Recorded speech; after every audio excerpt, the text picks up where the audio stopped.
Cari telespettatori della Tenda TV, ben ritrovati. Siamo collegati in diretta dalla Pieve di Sant'Andrea a Vittorio Veneto e ci apprestiamo a vivere insieme la Santa Messa per non dimenticare. Un'iniziativa organizzata dagli alpini della sezione ANA di Vittorio Veneto che viene realizzata in occasione dell'81esimo anniversario della battaglia di Nikolajevka, della Giornata Nazionale della Memoria e del Sacrificio degli Alpini e del Giorno della Memoria delle Vittime dell'Olocausto. Ci apprestiamo quindi a vivere insieme la celebrazione della Santa Messa, alla quale seguirà un momento commemorativo che terminerà presso il Monumento alle Penne Nere a pochi passi dalla Pieve di Sant'Andrea. A tutti voi, buona visione.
Sì.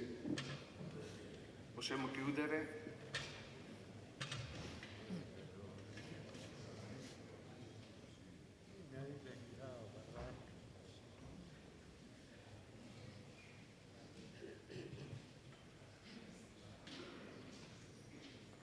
Autorità, graditi ospiti, signore, signori, buongiorno. Venerdì scorso, 26 gennaio, giornata nazionale della memoria e del sacrificio degli alpini, ricorreva l'81esimo anniversario della battaglia di Nikolajevka. Oggi gli alpini della sezione di Vittorio Veneto, per onorarne il ricordo, si sono riuniti in questa chiesa per assistere con tutti voi fedeli alla celebrazione della Santa Messa in memoria di tutti i caduti. Hanno invitato anche le rappresentanze vittoriesi delle altre associazioni d'Arma, che, se non proprio a Nikolajevka, hanno vissuto altri durissimi momenti di sofferenza nella campagna di Russia, momenti di dolore che oggi vogliamo accomunare nel ricordo. Concreta testimonianza di questa vicenda qui con noi è anche questa croce che Alfonso Palatini, tenente medico di Vittorio Veneto, durante la campagna di Russia recuperò da una chiesa semidistrutta portandola con sé nel rientro in Italia. La croce è stabilmente esposta presso il Sacrario delle Bandiere, realizzato presso la chiesa di San Giuseppe al Foro Boario e custodita con cura dalla consulta delle associazioni combattentistiche d'Arma di Vittorio Veneto, che ringraziamo per averne concesso la sua presenza quanto mai significativa. Ieri, sabato 27 gennaio, ricorreva l'anniversario della liberazione degli ebrei prigionieri del campo di concentramento di Auschwitz da parte delle truppe dell'armata russa nel 1945.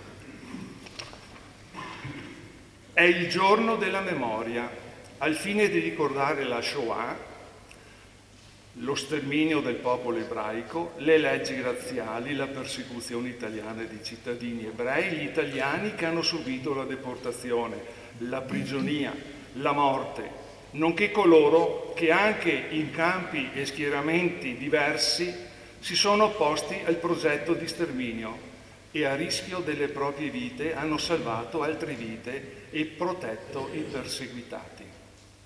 Pensiamo che il ricordo degli alpini caduti nella battaglia di Nikolajevka nel 1943 e successivamente le indicibili sofferenze dei richiusi nei campi di concentramento sino al 1945 debbano rimanere concreta testimonianza del nostro passato e sia di auspicio affinché non vengano mai più scritte pagine di storia come queste.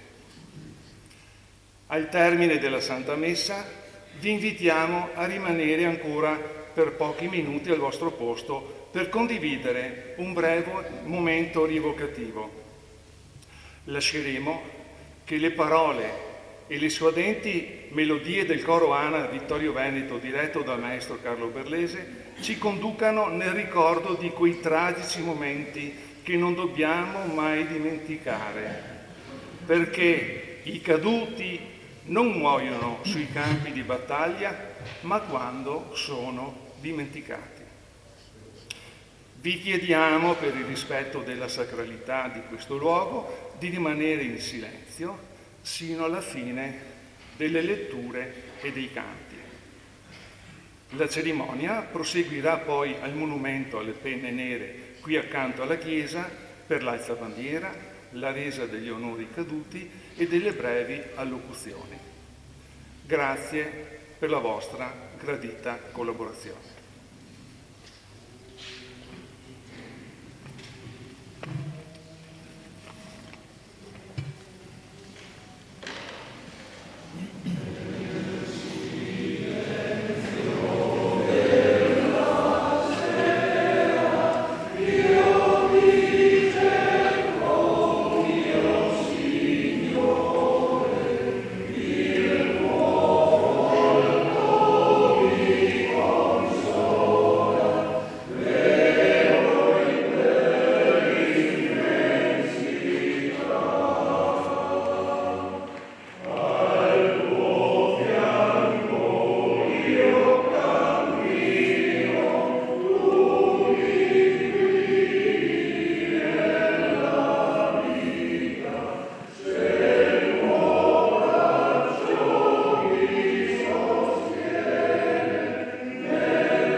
Nel nome del Padre e del Figlio e dello Spirito Santo, la grazia del Signore nostro Gesù Cristo, l'amore di Dio Padre e la comunione dello Spirito Santo siano con tutti voi.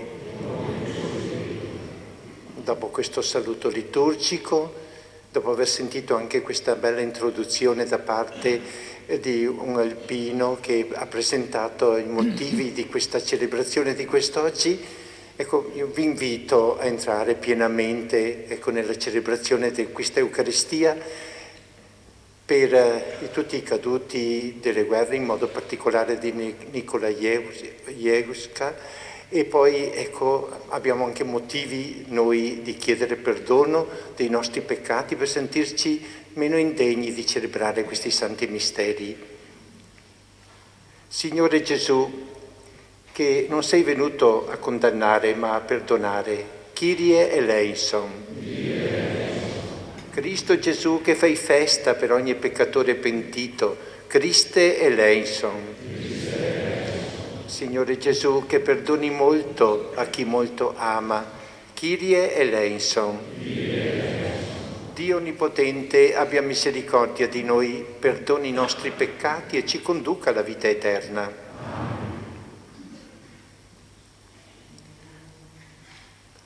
Gloria, gloria, in excelsis Deo, gloria, gloria, in excelsis Deo. E pace in terra agli uomini amati dal Signore. Noi ti lodiamo, ti benediciamo, ti adoriamo, ti glorifichiamo, ti rendiamo grazie per la tua gloria immensa, Signore Dio, Re del cielo, Dio Padre Onnipotente, Signore Figlio Unigenito Gesù Cristo, Signore Dio, Agnello di Dio, Figlio del Padre, Tu che togli i peccati del mondo, abbi pietà di noi. Tu che togli i peccati del mondo, accogli la nostra supplica. Tu che siedi alla destra del Padre, abbi pietà di noi, perché tu solo il Santo, tu solo il Signore, tu solo l'Altissimo Gesù Cristo, con lo Spirito Santo, nella gloria di Dio Padre. Amen. Gloria, gloria, in excelsis Deo, gloria, gloria, in excelsis Deo. Preghiamo. O Padre, che hai inviato il tuo Figlio a insegnare con autorità la tua via e a liberarci dalle potenze del male, fa che sperimentiamo l'intima gioia di affidarci unicamente a te per testimoniare con la vita la nostra fede. Per il nostro Signore Gesù Cristo, tuo Figlio che è Dio e vive e regna con te nell'unità dello Spirito Santo per tutti i secoli dei secoli.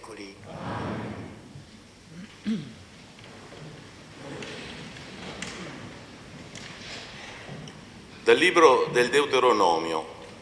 Mosè parlò al popolo dicendo: Il Signore tuo Dio susciterà per te, in mezzo a te, tra i tuoi fratelli, un profeta pari a me.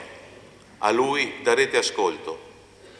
Avrai così quanto hai chiesto al Signore tuo Dio sull'Oreb, il giorno dell'assemblea, dicendo: che io non oda più la voce del Signore mio Dio e non veda più questo grande fuoco, perché non muoia.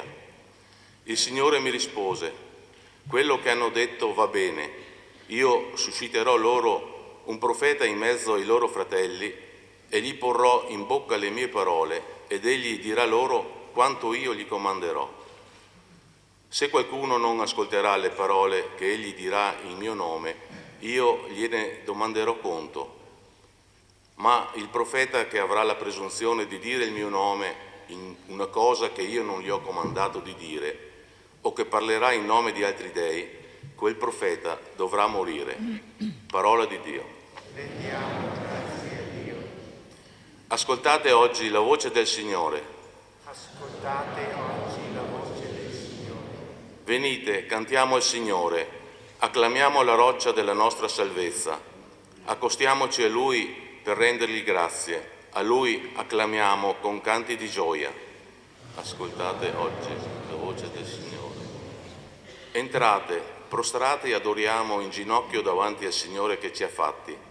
È Lui il nostro Dio e noi il popolo del suo pascolo, il gregge che Egli conduce. Ascoltate oggi la voce del Signore. Se ascoltaste oggi la sua voce, non indurite il cuore come a Meriba, come nel giorno di Massa nel deserto, dove mi tentarono i vostri padri. Mi misero alla prova, pur avendo visto le mie opere.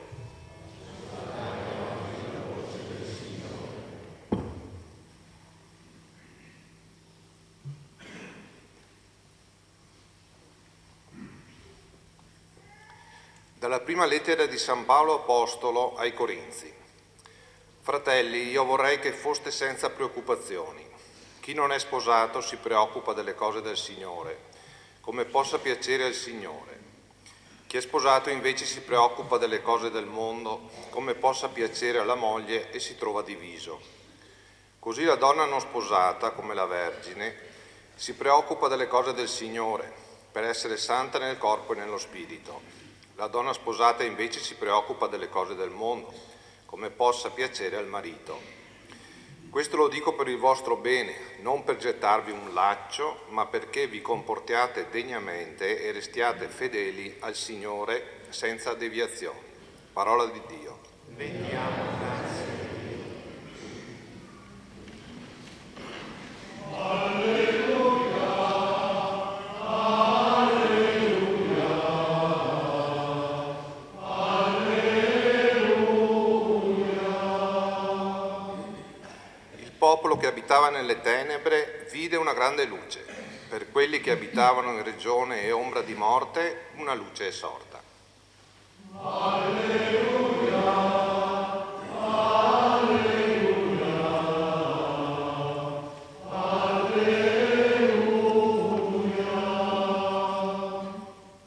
Il Signore sia con voi. Dal Vangelo secondo Marco.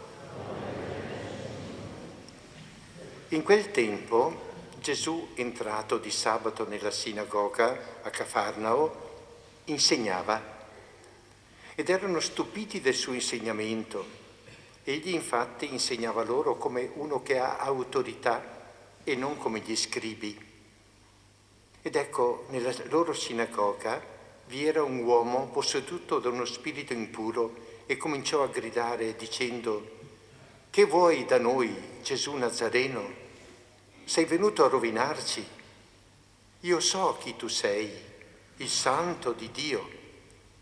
E Gesù gli ordinò severamente: «Taci, esci da lui». E lo spirito impuro, straziandolo e gridando forte, uscì da lui. Tutti furono presi da timore, tanto che si chiedevano a vicenda: «Che è mai questo? Un insegnamento nuovo, dato con autorità? Comanda persino agli spiriti impuri e gli obbediscono». La sua fama si diffuse subito dovunque, in tutta la regione della Galilea. Parola del Signore.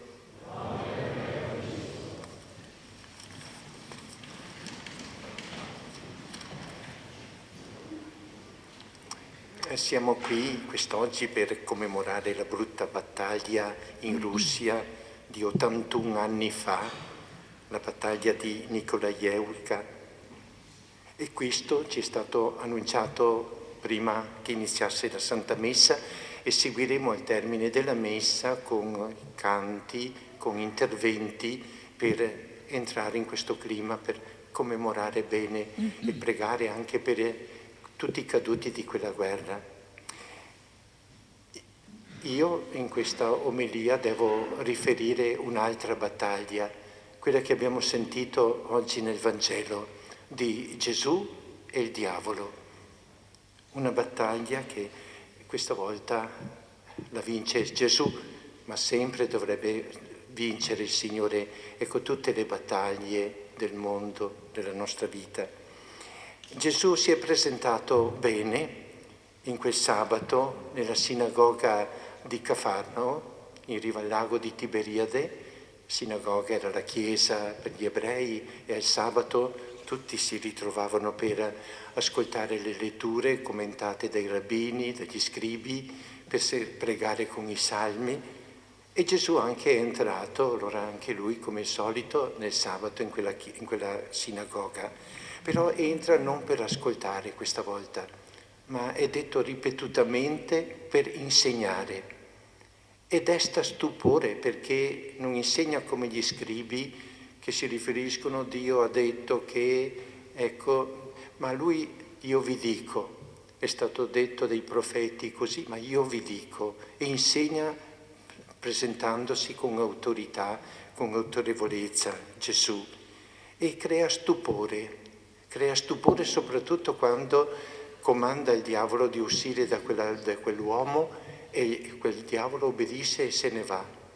Però ecco, guardiamolo in scena anche questo diavolo che tenta, ecco, di mettere in difficoltà Gesù e dice così: perché vieni a tormentarci, Gesù Nazareno? Io so chi tu sei il Santo di Dio. Quindi lo spirito, ecco, pur essendo diavolo, è uno spirito spirituale, per cui ha l'intelligenza superiore a quella umana e quindi sente che c'è questa presenza del Messia in Gesù di Nazareth e quindi lo provoca con queste parole: io so chi tu sei, vieni a rovinarci. Parla al plurale, non è soltanto un diavolo, è una legione, sempre il diavolo si presenta così. E Gesù non entra in discorso, non entra in dialogo con lui, ecco, interviene subito: taci, esci da questo uomo, esci da costui, e il diavolo obbedì. O possiamo dire come sarebbe stato bene che Gesù fosse presentato in carne ed ossa anche ai tempi terribili di quei dittatori che hanno provocato quei grandi disastri, quella guerra 80 anni fa, e avesse detto a quei comandanti, dittatori terribili di quel tempo: taci, esci da costui. Diavolo, che metti nel cuore dell'uomo, ecco, questi terribili propositi di distruzione, di male, esci, taci, esci da lui. E avremmo evitato di sentir raccontare quelle terribili vicende delle guerre, avremmo evitato di sentire quella Shoah, quelle cose che sono state raccontate soprattutto ieri l'altro, ecco, dei deportati nei campi di concentramento e di sterminio. Però anche ai nostri giorni sembra che vinca il diavolo. Anche noi, nei nostri tempi, serve bisogno che tu, Signore, intervenga in carne ed ossa qui, come quella volta nella sinagoga, e dire: taci, esci da costoro, esci in questi tempi terribili dai dittatori dei nostri tempi, taci, esci, demonio, da chi provoca la guerra in Ucraina, taci e esci, demonio, dai terroristi palestinesi che hanno provocato uccisioni e rapimenti. Taci e esci, demonio, da Israele che sta facendo rappresaglie, facendo soffrire tante persone innocenti. Taci, esci, demonio, da tanti provocatori di guerre nel mondo, anche ai nostri giorni. E Signore Dio dice anche a noi oggi, come ha detto a Mosè, abbiamo sentito nella prima lettura: ecco, io susciterò un profeta con la P grande, perché Mosè si lamentava vedendo vicina la sua fine e non riuscendo più a condurre il suo popolo. Mosè domanda al Signore un aiuto e il Signore Dio promette: susciterò un profeta. Evidentemente il profeta con la P grande è Gesù, che è venuto e che è sempre con noi.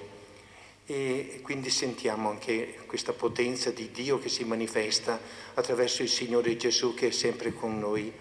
Però il Signore Gesù suscita profeti anche che rappresentano il Signore Gesù, e il personaggio più autorevole, più importante che sentiamo ed è Papa Francesco. Quante volte grida forte, quasi come Gesù: taci, esci da questi uomini che covano il male, hanno propositi di male nel loro cuore, e quindi auspica la pace, auspica il perdono, auspica un mondo migliore. E sentiamo, ecco, questo appello continuo. E c'è chi lo ascolta. Io penso anche noi tante volte cerchiamo di creare pace nei nostri ambienti. Abbiamo qui gli alpini oggi in questa manifestazione, ecco, sappiamo quanto sono meritevoli di ringraziamento, di complimenti, di elogio, perché ecco, in questi tempi organizzano non soltanto questa bella celebrazione di oggi, ma sempre disponibili quando si tratta di intervenire per aiutare nelle calamità, nei momenti di difficoltà.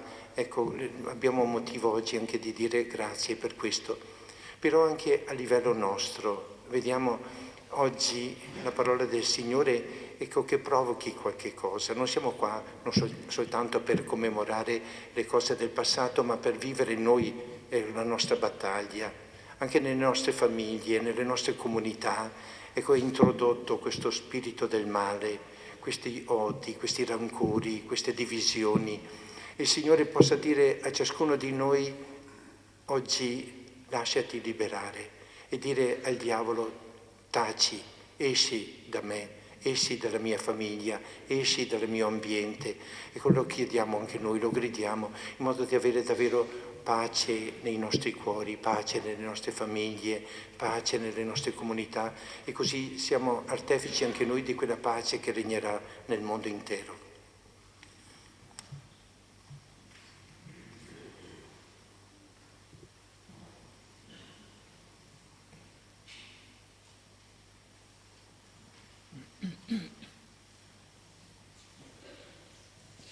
Credo in un solo Dio, Padre Onnipotente, Creatore del cielo e della terra, di tutte le cose visibili e invisibili. Credo in un solo Signore Gesù Cristo, unigenito Figlio di Dio, nato dal Padre prima di tutti i secoli, Dio da Dio, luce da luce, Dio vero da Dio vero, generato, non creato, della stessa sostanza del Padre.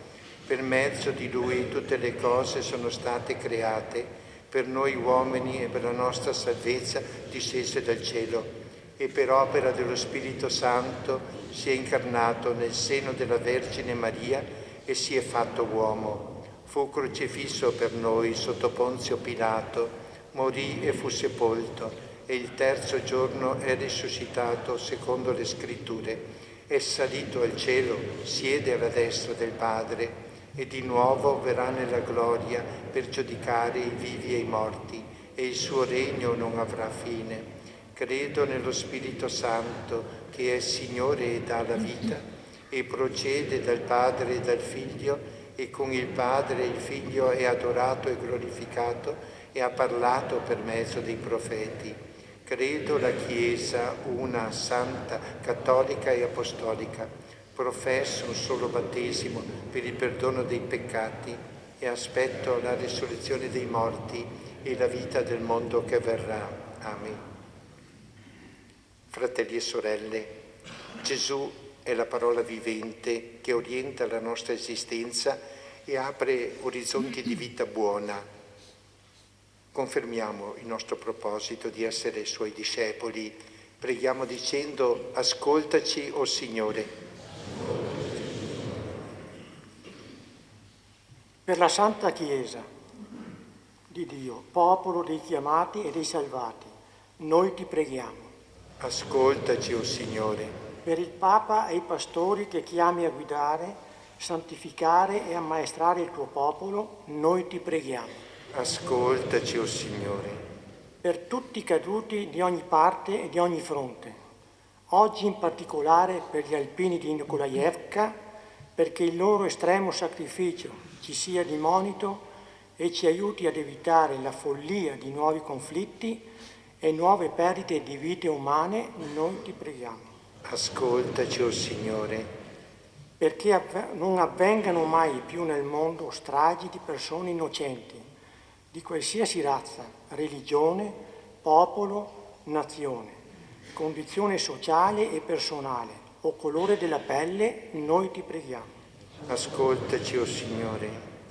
Perché il rifiuto della violenza e l'avvio di una coesistenza giusta e fraterna aprano un futuro migliore nella costante ricerca delle vie del bene e della pace, noi ti preghiamo.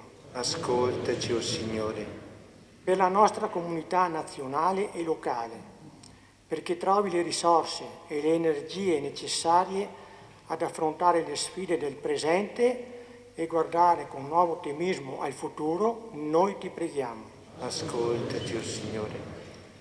La tua parola, Signore, sia conforto nelle delusioni, balsamo per le ferite, sollievo nelle fatiche. Tu conosci la nostra incostanza nell'aderire a te, eppure osiamo confidare nella tua misericordia. Tu che vivi e regni nei secoli dei secoli. Amen.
Preghiamo, fratelli e sorelle, affinché portando all'altare la gioia, la fatica di ogni giorno, possiamo offrire un sacrificio gradito a Dio, Padre Onnipotente.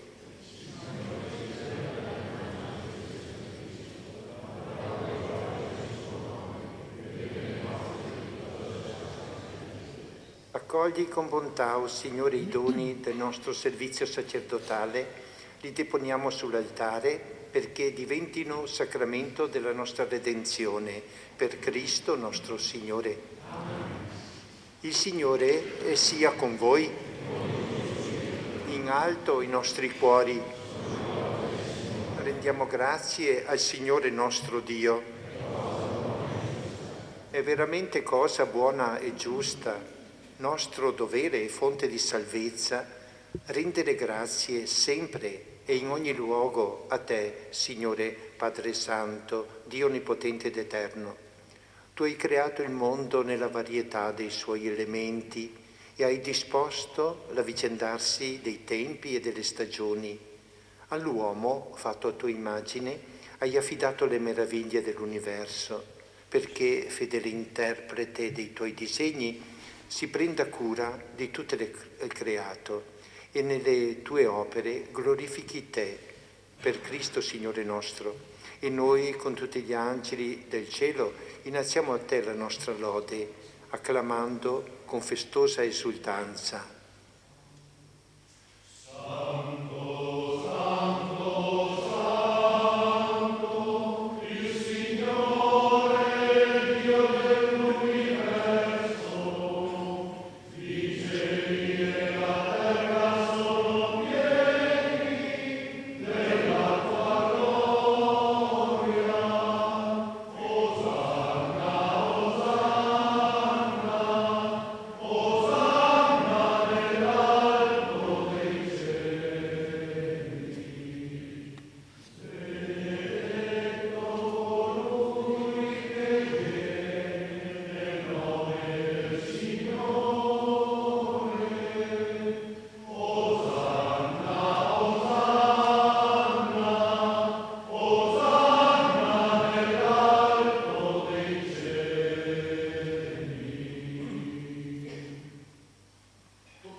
Veramente santo sei tu, o Padre, fonte di ogni santità. Ti preghiamo, santifica questi doni con la rugiada del tuo Spirito, perché diventino per noi il corpo e il sangue del Signore nostro Gesù Cristo. Egli, consegnandosi volontariamente alla passione, prese il pane, rese grazie, lo spezzò, lo diede ai suoi discepoli e disse: prendete e mangiatene tutti, questo è il mio corpo, offerto in sacrificio per voi.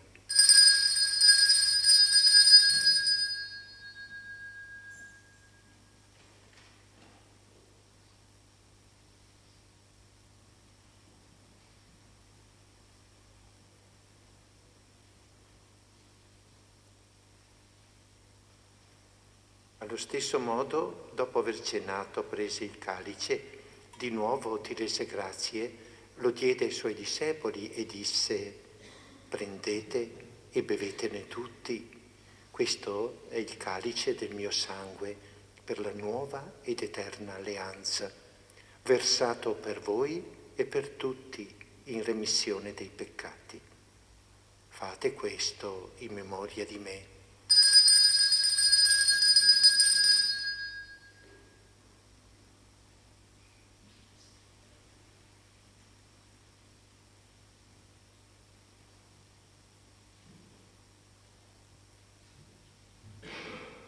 Mistero della fede, annunciamo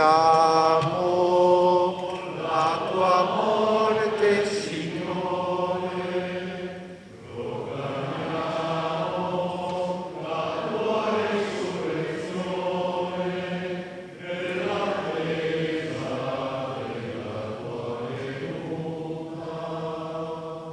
Celebrando il memoriale della morte e risurrezione del tuo Figlio, ti offriamo, Padre, il pane della vita e il calice della salvezza, e ti rendiamo grazie perché ci hai resi degni di stare alla tua presenza a compiere il servizio sacerdotale.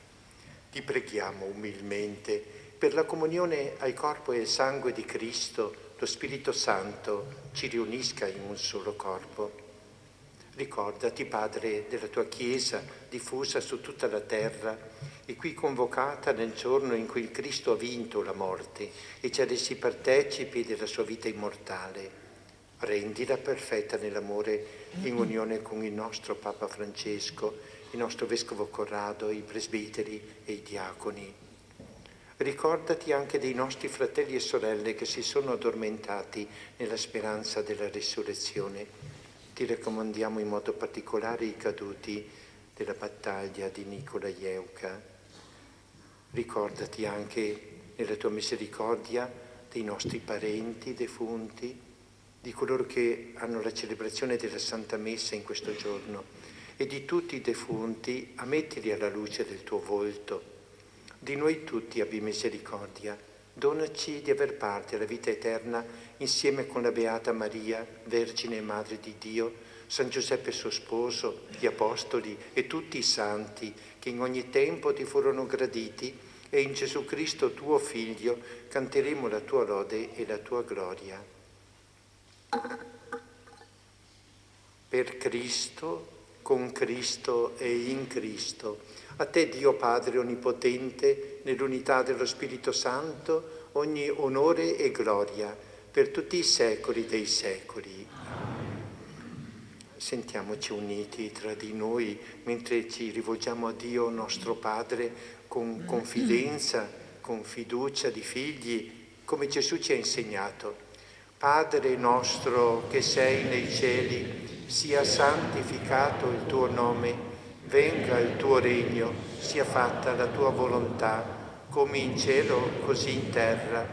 Dacci oggi il nostro pane quotidiano, rimetti a noi i nostri debiti, come anche noi li rimettiamo ai nostri debitori, e non abbandonarci alla tentazione, ma liberaci dal male.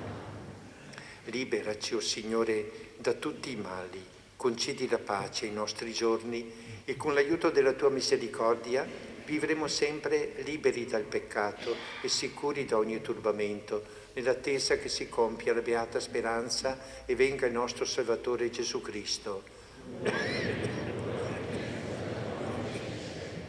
Signore Gesù Cristo, che hai detto ai tuoi apostoli: vi lascio la pace, vi do la mia pace. Non guardare i nostri peccati, ma alla fede della tua Chiesa, e donale unità e pace secondo la tua volontà, tu che vivi e regni nei secoli dei secoli. La pace del Signore sia sempre con voi. Scambiamoci un segno di pace.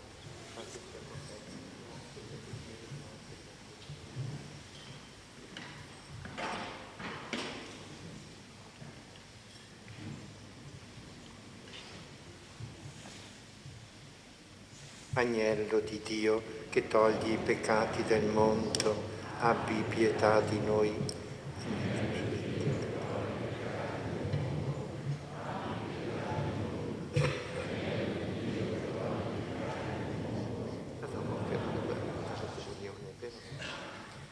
Ecco l'agnello di Dio, ecco colui che toglie i peccati del mondo. Beati gli invitati alla cena dell'agnello. O Signore, non sono degno di partecipare alla tua mensa, ma di soltanto una parola e io sarò salvo.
Preghiamo.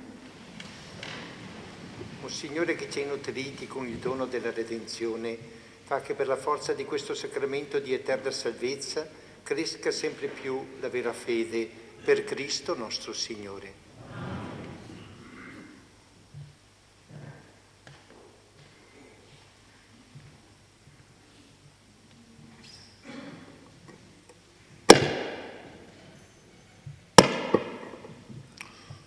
Preghiera dell'Alpino.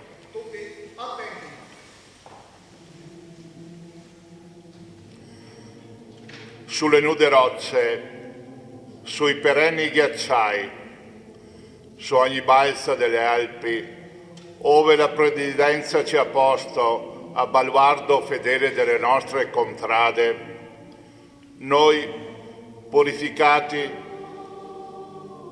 dal dovere pericolosamente compiuto, eleviamo l'animo a Te, o Signore, che proteggi le nostre mamme, le nostre spose, i nostri figli e fratelli lontani, e ci aiuti ad essere degni delle glorie dei nostri avi. Dio Onnipotente, che governi tutti gli elementi, salva noi, armati come siamo, di fede e di amore. Salvaci dal gelo implacabile, dai vortici della tormenta, dall'impeto della valanga. Fa che il nostro piede posi sicuro sulle creste vertiginose, sulle dirite pareti, oltre i crepacci insidiosi. Rendi forti le nostre armi contro chiunque minacci la nostra patria, la nostra bandiera, la nostra millenaria civiltà cristiana. E tu, Madre di Dio, candida più della neve, tu che hai conosciuto e raccolto ogni sofferenza ed ogni sacrificio di tutti gli alpini caduti, tu che conosci e raccogli ogni anelito ed ogni speranza di tutti gli alpini vivi e in armi, tu benedici e sorridi ai nostri battaglioni e ai nostri gruppi. Così sia.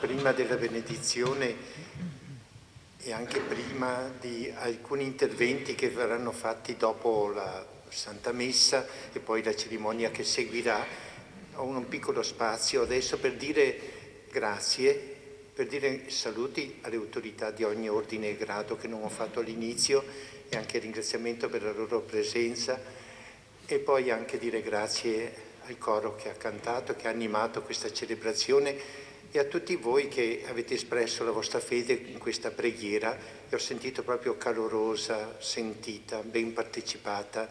Complimenti a tutti e auguri che possiamo continuare a essere così uniti, così sereni, così gioiosi anche, pur commemorando cose del passato negative, ma la nostra presenza oggi, ecco, dice no, vogliamo vivere tempi diversi, tempi belli, tempi di unità e di pace. Chiediamo la benedizione del Signore. Il Signore sia con voi. Vi benedica Dio Onnipotente, Padre e Figlio e Spirito Santo. La messa è finita, andiamo in pace.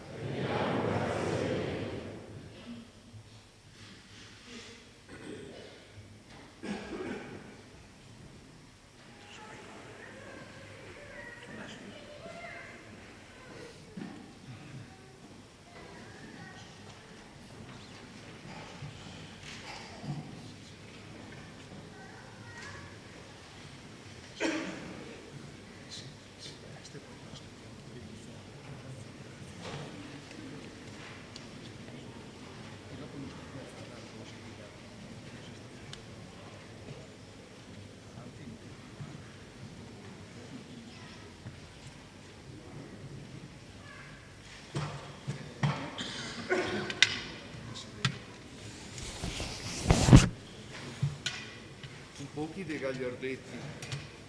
Vignezo per qua che c'è in modo che va in via più Venezia qua.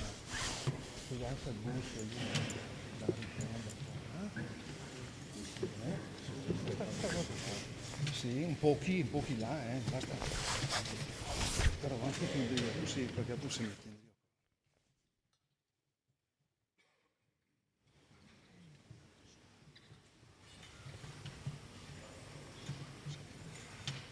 Chiudete la porta.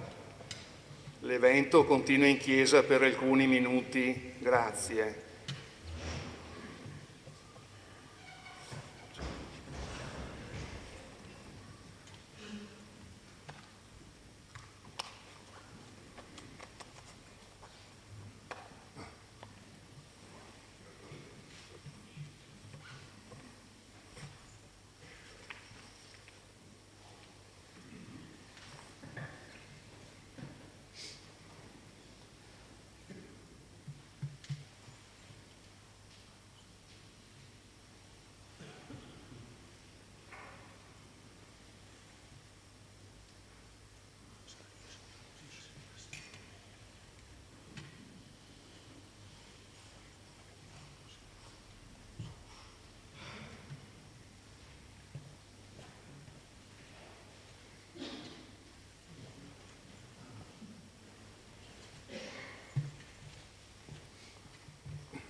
Ogni anno, in diversi paesi e città d'Italia, si commemora la ricorrenza della battaglia di Nikolajevka. Cosa sarà mai che a distanza di 81 anni riunisce tanti alpini, ci fa ancora commuovere al pensiero di quanti sono caduti laggiù, ricordati con un'intensità così piena e incombente di averli presenti e reali, brandelli della nostra anima strappata. Nikolajevka, simbolo del sacrificio degli alpini, riconduce alla tragedia più grande che ha coinvolto le truppe alpine. Nikolajevka è il simbolo della memoria che non potrà essere dimenticata. Il suo nome comprende tutto il sacrificio di noi alpini, il ricordo, la solidarietà e il desiderio di pace. Chi l'ha vissuta ci ha raccontato: guardavamo lontano, ma era sempre lo stesso paesaggio fatto di neve e di gelo. Si camminava,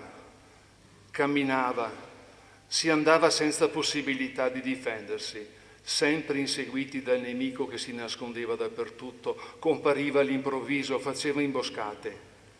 Si riposava dove e quando si poteva. Campagna di Russia.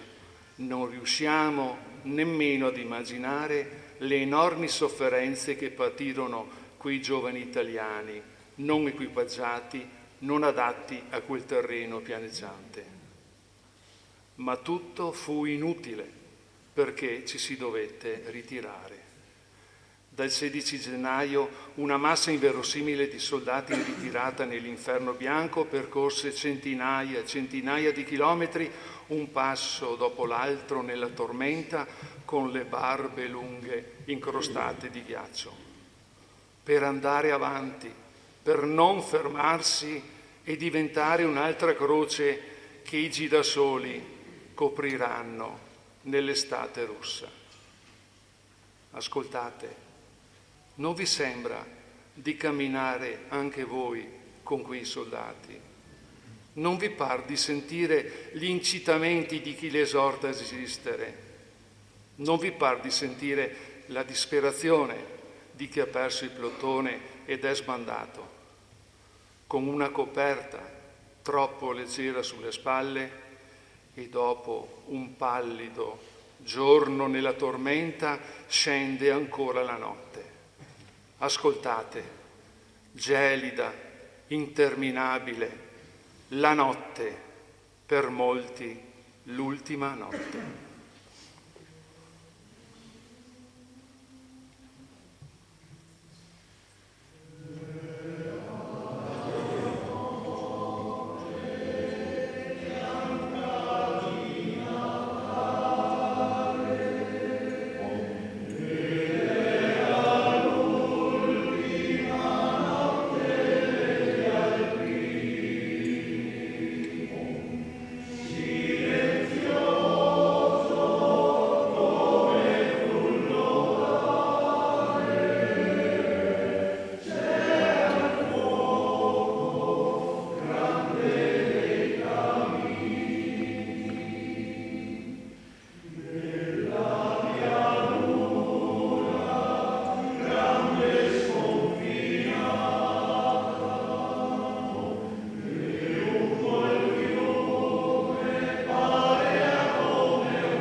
mormorando, stremata, 100.000 voci stanche di un coro che si perde fino al cielo. Avanzava in lunga fila la marcia dei fantasmi grigio-verde. Non è il sole che illumina gli stanchi gigli di neve sulla terra rossa. Gli alpini vanno come angeli bianchi e ad ogni passo coprono una fossa.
Testimonianza di Peppino Presco, che da quell'inferno di ghiaccio e di morte è riuscito a tornare.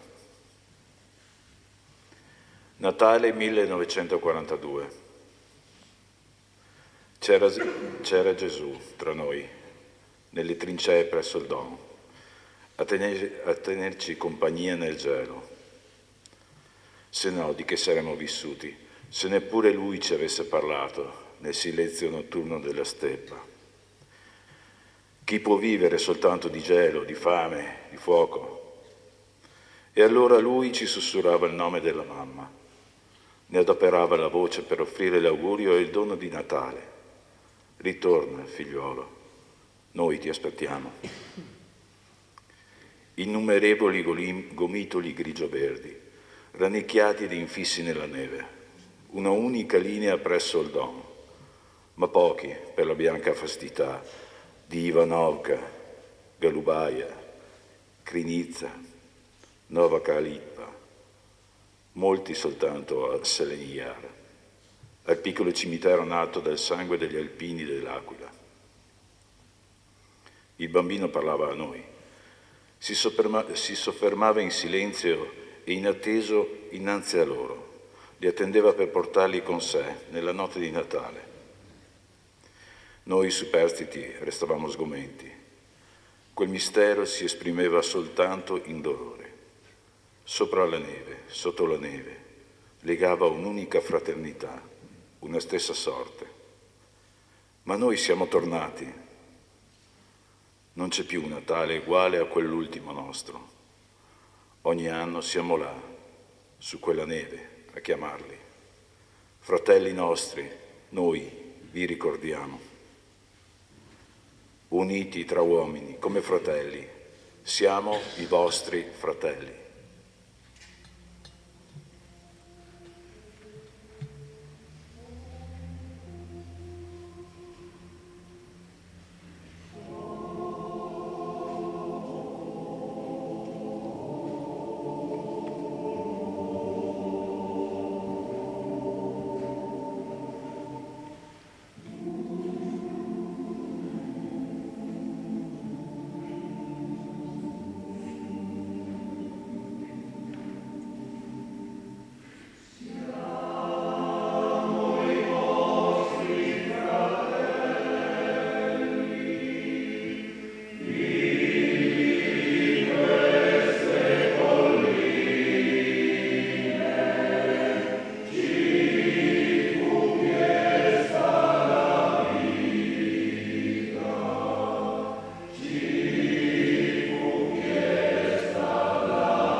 Nikolajevka. Io resto qui. Addio. Stanotte mi coprirà la neve. E voi che ritornate a casa, pensate qualche volta a questo cielo di Zeboko. Io resto qui, con altri amici in questa terra. E voi che ritornate a casa, sappiate che anche qui, dove riposo, in questo campo, vicino al bosco di Betulle, verrà primavera.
Il 27 gennaio 1945 le truppe sovietiche arrivarono per prime presso la città polacca di Oswiecim, in tedesco Auschwitz, scoprendo il vicino campo di concentramento e liberandone i superstiti. La scoperta di Auschwitz e le testimonianze dei sopravvissuti rivelarono compiutamente per la prima volta al mondo l'orrore del genocidio. Nonostante i sovietici avessero liberato circa 6 mesi prima il campo di concentramento di Majdanek e nell'estate del 1944 anche i campi di sterminio di Belzec, Sobibor e Treblinka, fu stabilito dagli Stati dell'ONU che la data del 27 gennaio, in ricordo della Shoah, lo sterminio del popolo ebraico, sia celebrato il giorno della memoria, coincidente con la data in cui venne liberato Auschwitz. Treblinka, come enorme tomba per migliaia di corpi. Un posto desolato che gli uomini della Gestapo scelsero per edificarvi il patibolo per antonomasia, un luogo che dalla barbarie della preistoria ai pur feroci giorni nostri il genere umano non aveva ancora conosciuto. Lì venne eretta la principale fabbrica della morte delle SS. Il lager di Treblinka era diviso in 2 campi. Il numero 1, dove lavoravano prigionieri di varie nazionalità, in special modo polacchi, e il numero 2, per gli ebrei, un patibolo. La sua esistenza doveva restare assolutamente segreta. Nessuno doveva uscirne vivo. I treni arrivarono a Treblinka per 13 lunghi mesi. Ogni convoglio aveva 60 vagoni. 13 mesi, 396 giorni di treni che ripartivano carichi di sabbia o vuoti. E nessuno di coloro che entrarono nel campo numero 2 di Treblinka ha mai fatto ritorno a casa. E allora affrontiamoli i giorni dell'inferno di Treblinka. Chi finiva sulle tradotte? Ebrei, soprattutto, poi polacchi e zingari. Ogni giorno a Treblinka arrivavano fino a 20.000 persone. I nuovi arrivati partecipavano e temevano la stranezza di quegli sguardi, dominatori, satolli, ironici. Lo sguardo di superiorità della bestia viva sull'uomo morto. E in quei brevi istanti la gente sullo spiazzo coglieva altri particolari incomprensibili che riaccendevano l'angoscia. Che cosa ci sarà laggiù, oltre i 6 metri di quell'enorme muraglia, nascosta da rami di pino prossimi a ingiallire? Alla fine però sono tutti sul piazzale. Una strana forza induce gli astanti ad attraversare in silenzio, a passo svelto, senza chiedere nulla, il passaggio che si apre nei 6 metri di filo spinato nascosto fra i rami degli alberi. E il terrore è alla meglio. È finita. Non c'è più niente da fare. La seconda fase del programma prevedeva l'annullamento della volontà dei prigionieri tramite ordini rapidi, continui, assillanti. Gli uomini restino dove sono, donne e bambini a spogliarsi nelle baracche a sinistra. E qui di norma iniziavano scene strazianti.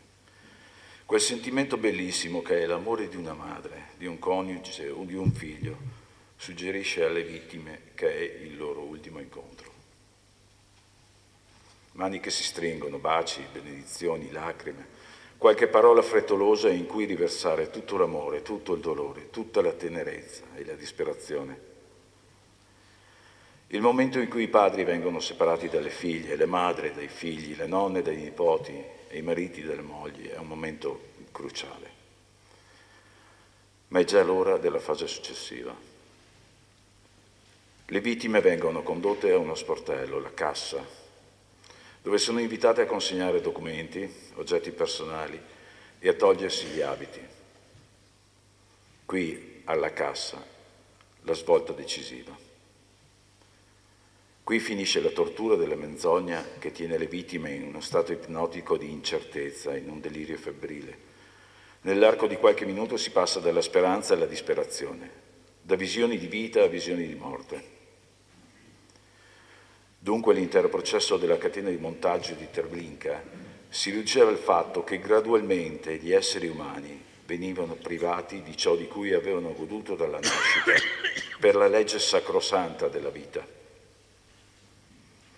Di lì finivano in un corridoio con un soffitto basso, cemento, e addio cielo, stelle, vento, sole.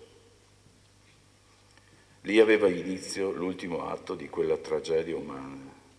Si entrava nell'ultimo girone dell'inferno di Treblinka. Le vittime introdotte nella prima sala ricevevano l'ordine di prepararsi perché si diceva loro dovevano fare il bagno.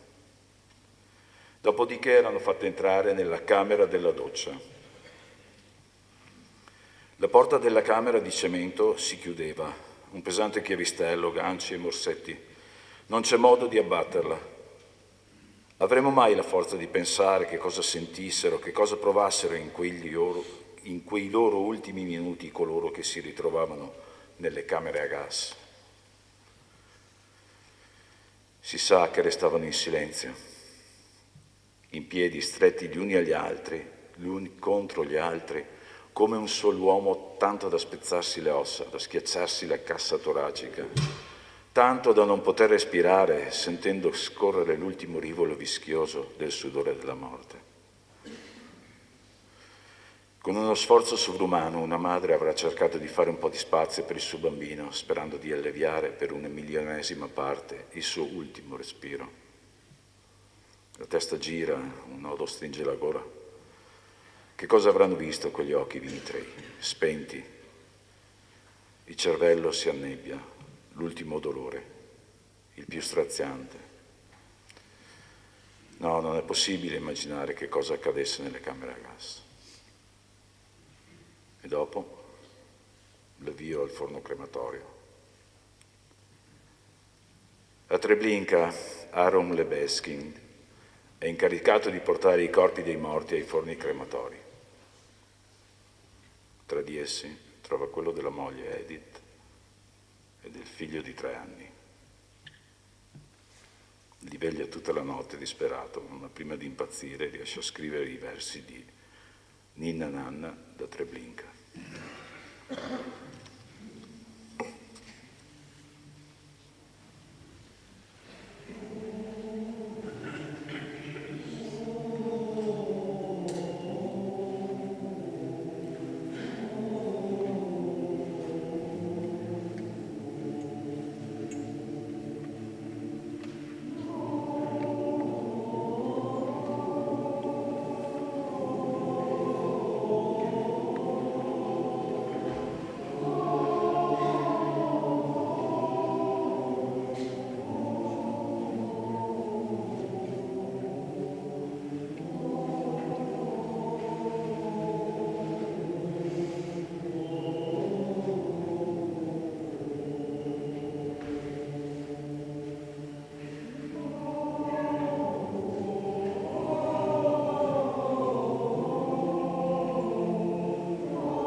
Il suono muto delle voci che si sono fuse in una melodia sussurrata è come se dalle viscere della terra giungessero i rintocchi di minuscole campane a morto, appena udibili, mesti, distesi, quieti. Sotto i piedi la terra ondeggia, soffice, grassa, la terra senza fondo di Treblinka, fluttuante come gli abissi marini. Eppure quegli spazi cinti di filo spinato hanno inghiottito più vite umane di tutti gli oceani e i mari della terra dall'inizio dei tempi. Perché tutto questo non sia stato vano, oggi tutti noi qui riuniti siamo le farfalle gialle che volano sopra i fili spinati. E non dimentichiamo. Grazie.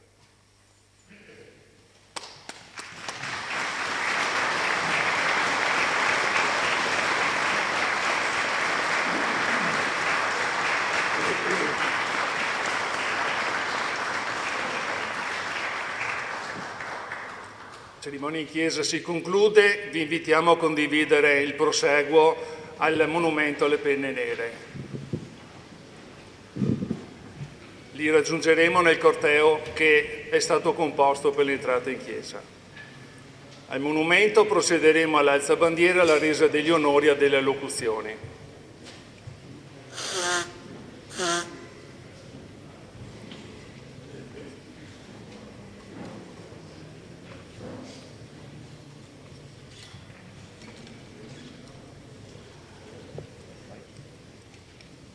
Questo è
Sì. Consentiteci solo il tempo di organizzare il luogo della cerimonia, grazie.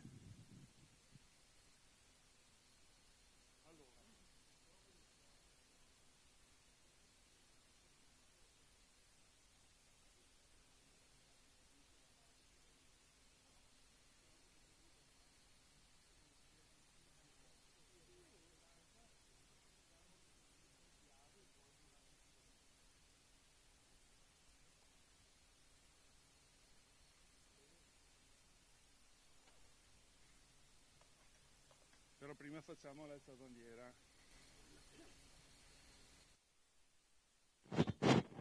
Prova.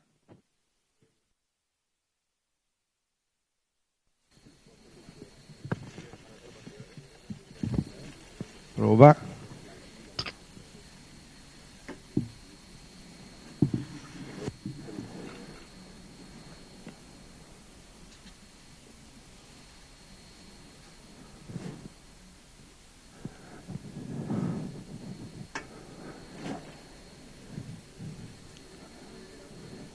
Procediamo con la cerimonia dell'alzabandiera.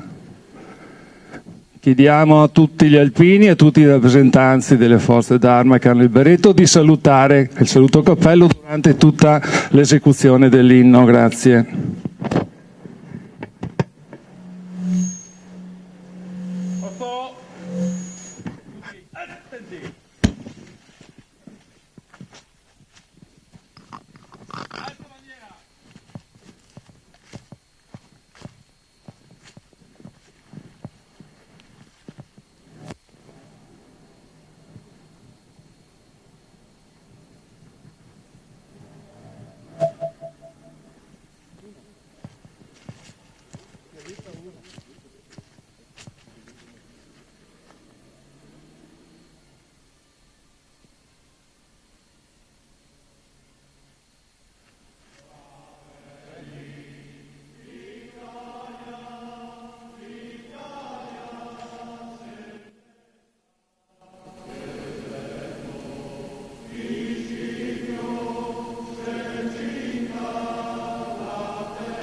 Prova a attaccare un attimo.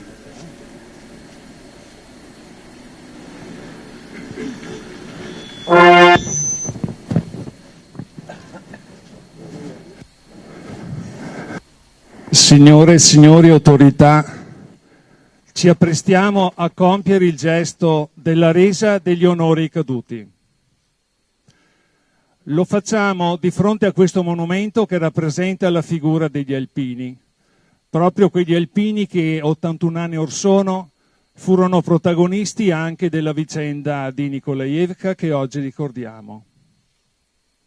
Ma il ricordo va anche a tutti i soldati di altre armi che vissero assieme agli alpini le sofferenze di quella tragica campagna di guerra. I fiori bianchi del mazzo che viene deposto raffigurano la neve che nei glaciali inverni di Russia coprì in un gelido abbraccio coloro che non riuscirono a tornare alle case. Ma oggi ricordiamo anche il giorno della memoria, la Shoah, lo sterminio del popolo ebraico, le leggi razziali, la persecuzione dei cittadini ebrei, gli italiani che hanno subito la deportazione. E per onorare anche il loro ricordo, i fiori gialli del mazzo che viene deposto raffigurano le tante stelle di David che ornavano gli abiti degli ebrei. Il sindaco della città, l'onorevole Boff, il rappresentante delle forze armate, comandante della stazione Carabinieri, il presidente della consulta delle associazioni combattentistiche d'arma, in rappresentanza di tutti i soldati di ogni ordine e grado, accompagnano il presidente della sezione ANA di Vittorio Veneto per la resa degli onori.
Viene data lettura della preghiera del caduto in Russia.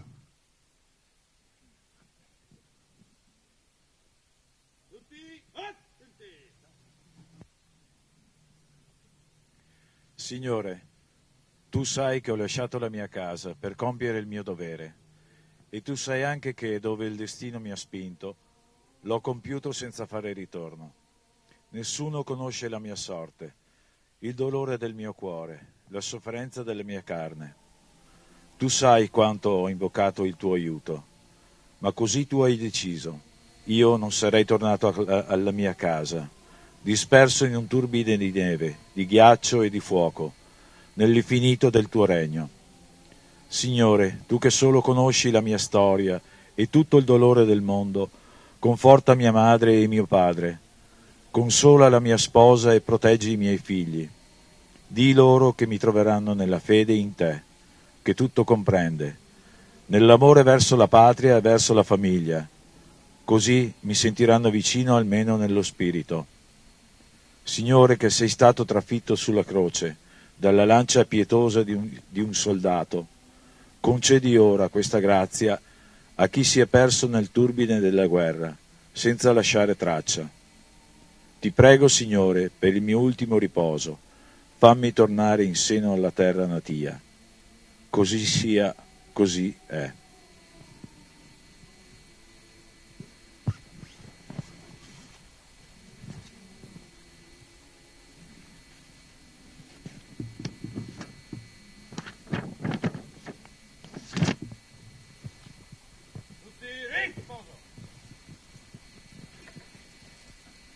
Viene letta la preghiera dell'ex internato e prigioniero di guerra.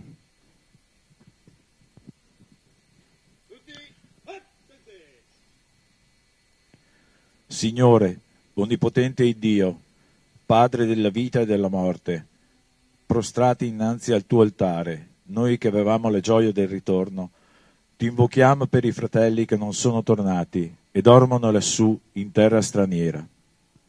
Ad essi, o Signore benigno, concedi che la fede del conforto, la beatitudine del riposo, la chiarezza dell'eterna luce. E quando la sera dolcemente scende sugli uomini e le cose, fa, o Signore, che il vento porti il polline d'un fiore su quelle tombe. Fa che nella lunga notte il vento porti una lacrima di madre o il pianto di una sposa. Fa che alla nuova aurora un raggio di sole baci la fredda terra e si schiuda il fiore perenne del ricordo della patria lontana.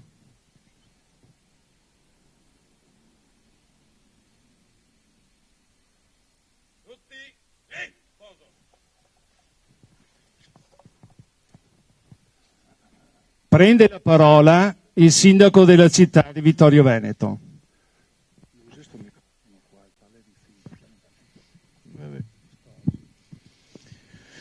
Innanzitutto un saluto ai convenuti e voglio rinnovare il mio ringraziamento agli alpini e alle associazioni combattentistiche d'Arma per il loro impegno e per la loro forza nel rievocare molti fatti troppo spesso tragici che hanno accompagnato la nostra storia.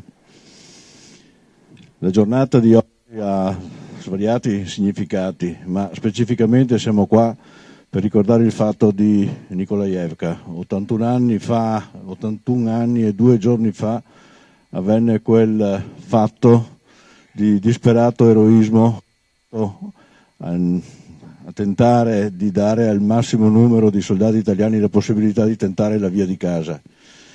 E decine di migliaia furono i caduti quella volta. Lo ricordiamo quel fatto là perché ancora colpisce i ricordi in molte famiglie italiane. La stessa famiglia di mia moglie ha avuto 2 fratelli, Casagrande Giovanni Fante e Casagrande Luigi Bersagliere, caduti a Nikolajevka. Moltiplichiamo questa tragedia familiare per decine di migliaia di volte e abbiamo la misura di quanto avvenne all'epoca. Avevamo ormai assimilato quasi una certezza che fatti del genere non potessero più ripetersi, ma come vediamo dalle notizie che ci arrivano tutti i giorni, motivi per cui la guerra possa scoppiare ce ne sono ancora e stanno succedendo. Quindi motivo in più per ringraziarvi della vostra attività nel rievocare i fatti e nel rafforzarci nella nostra volontà che queste cose non possano più avvenire. Grazie a tutti. Grazie signor Sindaco. Prende la parola l'onorevole Gianangelo Boff.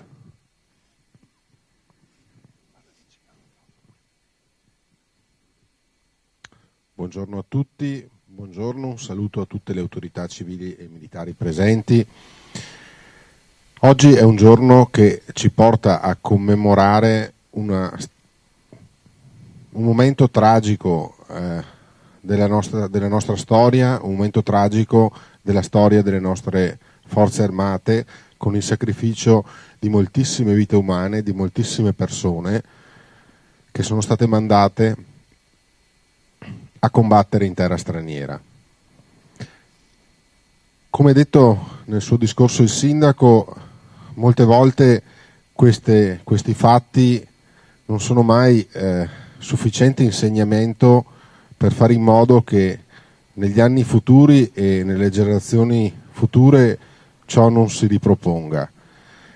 Il problema nasce soprattutto, e lo sentiamo bene nella conclusione della preghiera dell'Alpino, in cui alla fine dice: preserva la nostra millenaria civiltà cristiana. Viene affidato a Dio il fatto che quei valori, quei comportamenti, quelle tradizioni che fanno parte del nostro credo, della nostra convivenza civile, di ciò che ha creato quel modo di convivere e di vivere in pace tra cittadini, tra popoli, nella nostra Italia e ovunque vi sia la civiltà cristiana, quei valori sono quelli che preservano il fatto che ciò non si possa ripetere. Nel momento in cui all'interno delle nostre comunità, all'interno delle nostre civiltà, noi non combattiamo, ma ci arrendiamo al fatto che quei valori, non un pezzo di terra piuttosto che una casa, piuttosto che una ricchezza, ma quando noi ci arrendiamo e ci abbandoniamo alla rendevolezza che quei valori, quei principi che preservano la convivenza civile possono essere in qualche modo ignorati o possono essere in qualche modo rinunciati, in quel momento noi alimentiamo il seme di quello che poi porta a ciò che abbiamo visto. Quindi in questa giornata dobbiamo ricordare le tante vittime che ci sono state a Nikolaevka, le tante vittime che probabilmente ci sono anche nel momento in cui io sto parlando in giro per il mondo, ma se noi vogliamo combattere questo dobbiamo semplicemente tenerci fermi a quei valori e difendere quei valori, riuscire a difenderli con l'intelligenza, riuscire a difenderli con la diplomazia, riuscire a difenderli con la pace, ma ove tutto ciò non sia sufficiente, dobbiamo fare in modo che quei valori e quei principi siano preservati e difesi in tutte le popolazioni del mondo. Solo così potremo evitare che tragedie come questa possano ripetersi. Grazie e buona giornata a tutti. Grazie onorevole. Prende la parola il presidente della sezione ANA di Vittorio Veneto, Francesco Introvigne.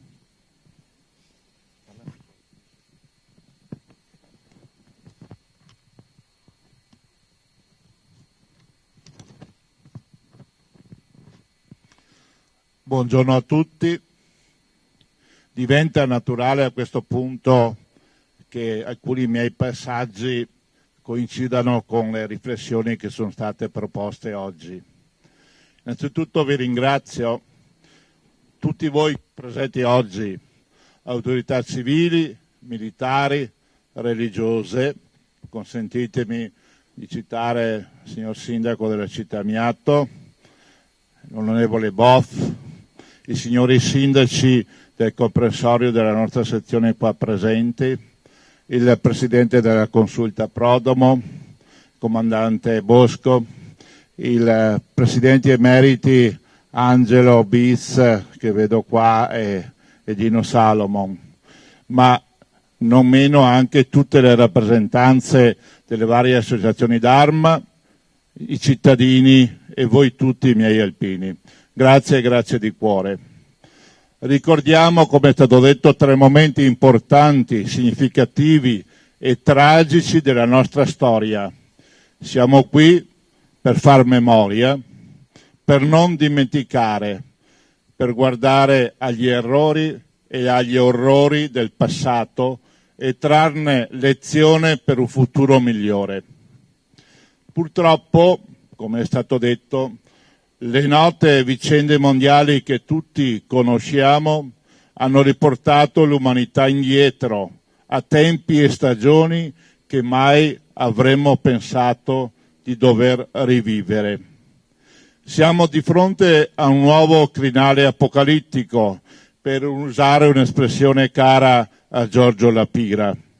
In alcune zone del mondo, in un'epoca così travagliata come la nostra, sembra divenuta impossibile non soltanto la convivenza, ma persino la vicinanza.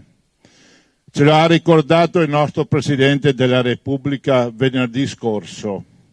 Riflettiamo oggi sull'81esimo anniversario della battaglia di Nikolajevka, quel 26 gennaio 1943, carico di drammaticità, di sofferenza, di morte, ma anche e soprattutto di eroismo, perpetuare i gesti e i valori di quel giorno e in tutte le guerre che hanno dato la sua vita per difendere l'Italia, la loro patria, la nostra patria.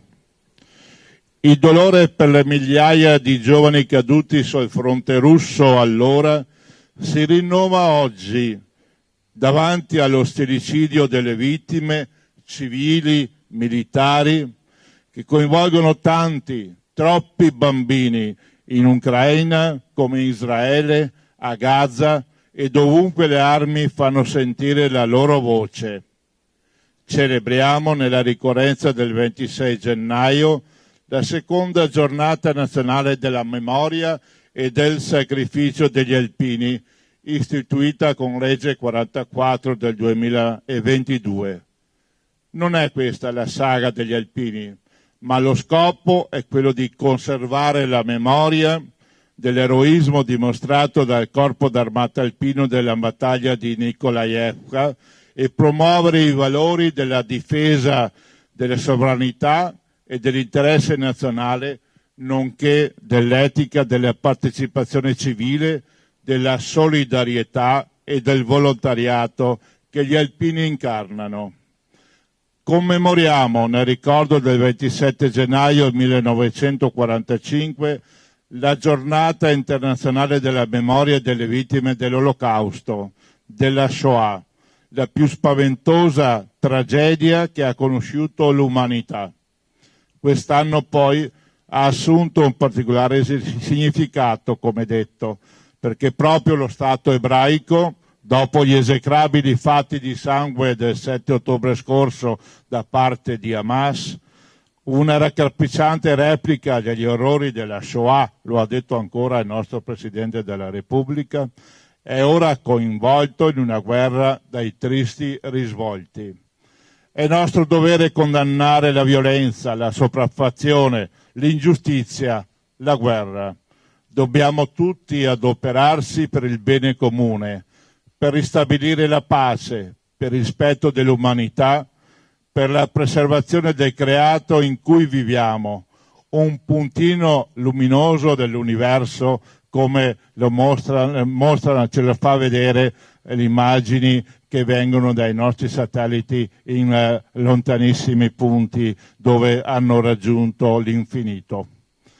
Nell'antica Pieve, qui accanto e qui, abbiamo pregato in suffragio di tutti i caduti, invocato lo spirito degli alpini, lo spirito dei giusti tra le nazioni, quello di coloro che hanno dimostrato il valore della compassione, del coraggio e della responsabilità, lo spirito di tutti i martiri e i testimoni della libertà che ci hanno lasciato in eredità una lezione di vita e di speranza. Qui, davanti al monumento alle penne nere, simbolo dell'orgoglio e dell'identità alpina, nell'esprimere rispetto e gratitudine a tutti coloro che hanno lottato e sofferto per il bene comune, vogliamo anche rinnovare il nostro senso di appartenenza alla comunità nazionale e internazionale, consapevoli che solo insieme possiamo affrontare le sfide del presente e del futuro. Grazie ancora per la vostra presenza e per l'attenzione. Buona giornata, buona domenica.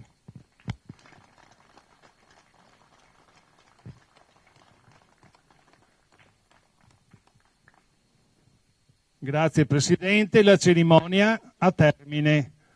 rinnoviamo i ringraziamenti citando per tutti una persona, Dino Salamon, che tanto si adoperò perché questo monumento fosse eretto e volle l'istituzione della cerimonia che oggi abbiamo condiviso. Grazie a tutti. Il clima meteorologico non è coerente con il freddo di Nikolajevka, però per tutti una bevanda mediamente calda viene offerta nello spazio di gioco che è a fianco alla chiesa. Ritroviamoci per un brindisi. Arrivederci alle prossime occasioni. Grazie a tutti. Buongiorno.